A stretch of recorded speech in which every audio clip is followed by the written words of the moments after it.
आइए व्यूअर्स, हम आज बात करते हैं नाफ टलने के बारे में और नाभि के खिसक जाने के बारे में।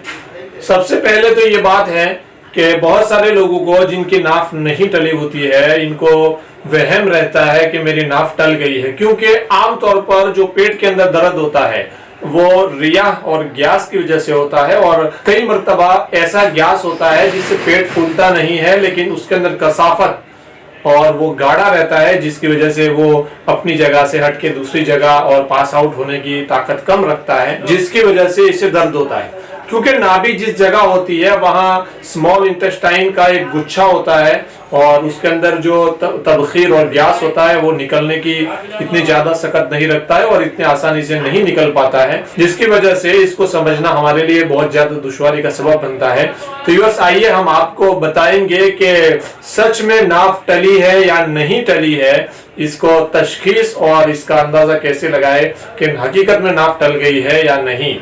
अगर नाफ टली है तो हम आपको ये भी बताएंगे कि इस नाफ को सही किस तरीके से किया जाए, इसको अपनी जगह किस तरीके से लाया जाए। और हम ये भी बताएंगे कि बहुत सारे लोगों को नाफ बार बार टल जाती है और जब देखो बस वो रोजाना इनको नाफ सही कराने के लिए आना पड़ता है। तो हम ये भी जान लेंगे कि इनको क्या करना चाहिए। तो हम सबसे पहले जानने की कोशिश करेंगे कि नाफ टली है नहीं, इसकी तशखीस किस तरीके से की जाए।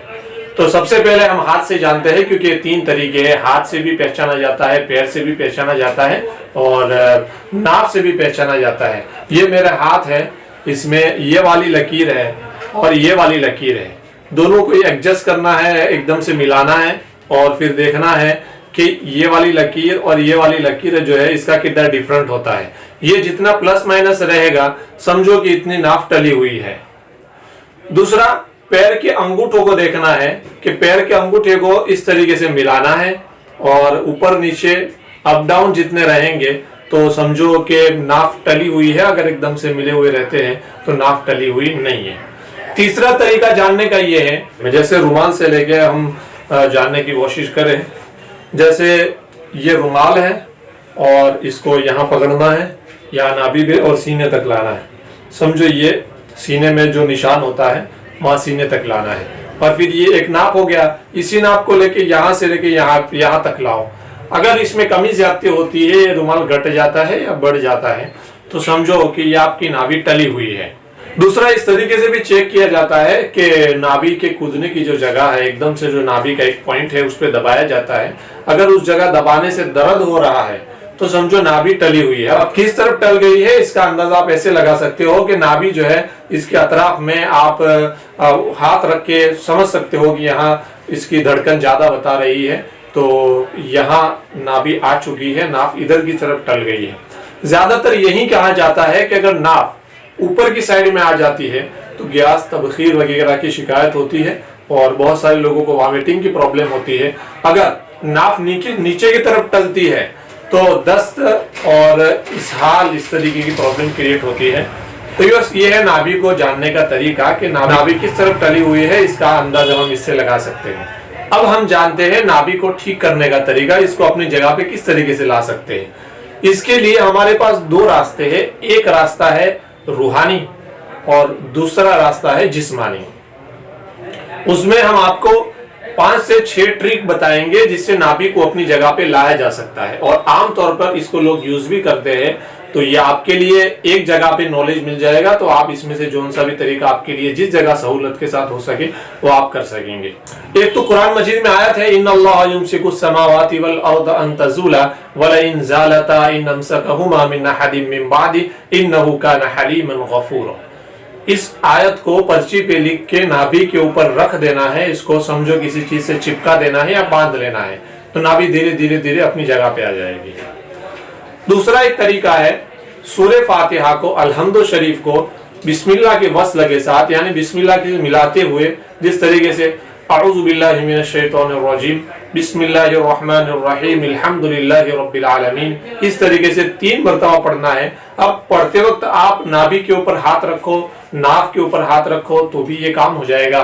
और पढ़ने के बाद फिर हाथ को आप जैसे ये हाथ से काम करते हैं तो इस तरीके से दोनों हाथों को यहाँ कोहनियों से मिलाते हैं और ये देखते हैं। अगर ये वाले जो नक्शे हैं तो इसमें ये जो मेरी उंगली की तरफ आप देख रहे हो, समझो आपको जो एक नीचे नजर आ रहा है और एक ऊपर की तरफ निशान नजर आ रहा है यहाँ पे, ये वाले हिस्से पे।